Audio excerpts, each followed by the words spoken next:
why did you name it You See Me? What was the reason that came to you?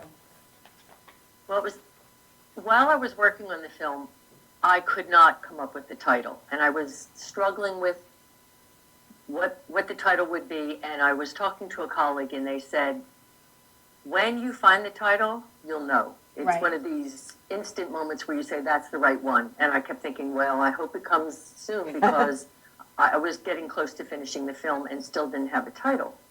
So I was working on editing the film one day, and I got to a certain scene in the movie where my dad, his big goal was he wanted to be able to walk. He was still not ambulatory, and that was his goal, to be able to walk even with an assisted walker, with the assistance of a walker.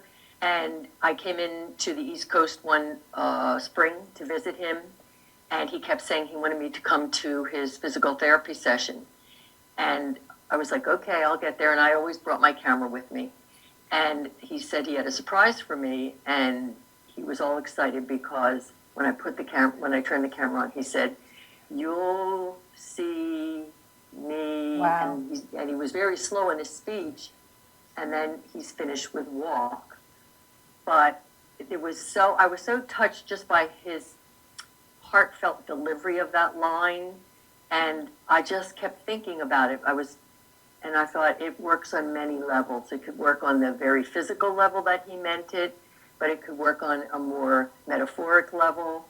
And as the film started to take shape, I realized that that's really what was part of what was going on in the film, is that I was really seeing my parents differently, both my father and my mother. Right. And that the stroke was really the inciting incident for all this, really looking closely at them as the flawed people that they are, and that we all are. Yes, yes. And accepting them on those terms.